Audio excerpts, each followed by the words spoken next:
தேர்தல்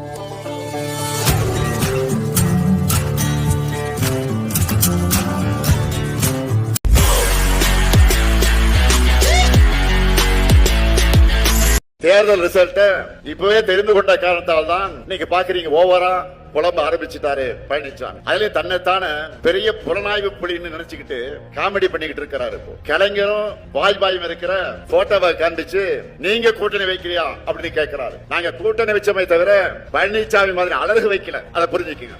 நாங்க கூட்டணி வச்சப்போ திமுக தலைவர் கலைஞர் கிட்ட தான் இருந்துச்சு. நாங்க கூட்டணி வச்சப்போ திமுக கலைஞர் கிட்ட தான் இருந்துச்சு. ஆனா இப்ப அதிமுக அமித்ஷா கிட்ட இருக்கு. நாங்க குறைந்தபட்ச செயல் திட்டம் வகுத்து மினிமம் ப்ரோகிராம் வகுத்து வாஜ்பாய் தலைமையிலான பாஜக அரசோட கடிவாளத்தை கலைஞர் கையில வச்சிருந்தார். ஆனா இப்போ அதிமுக மட்டுமல்ல, என்டிஏவில் இணைந்திருக்கக்கூடிய அத்தனை ஊழல் கட்சிகளோட குடுமிப்பிடியும் அமித்ஷா கிட்ட தான் இருக்கு. நாங்க கூட்டணி வச்சப்போ தமிழ்நாட்டுக்கான வளர்ச்சி திட்டங்களை கொண்டு வந்தோம். ஆனா பழனிசாமி கூட்டணி வச்சு நீட்டின இடத்தெல்லாம் கையெழுத்து போட்டு தமிழ்நாட்டு உரிமைகளை அடகு வச்சுதான் அமைச்சோம். இந்த லட்சணத்துல ஊருக்கே தெரிஞ்ச நியூஸ அந்த போட்டோவை கொண்டு வந்து இம்சை அரசன் 23ஆம் புலிகேசி படத்தை சொல்ற மாதிரி மணிக்கு ஒரு முறை தான் ஒரு மங்கினி என்பதை நிரூபிச்சிட்டு இருக்கிறார்.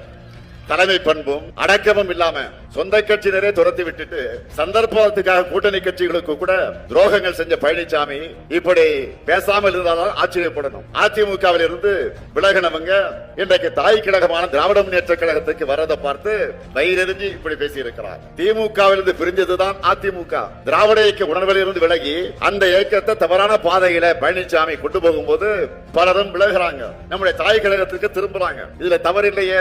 வழி தவறி போய் நாட்டுக்கும் நாட்டு மக்களுக்கும் துரோகம் செய்வதுதான் ஏத்துக்க முடியாது. இதெல்லாம் பாஜகவுடைய பாதமே சரணாகதின்னு இருக்கிற பழனிசாமிக்கு புரியாது.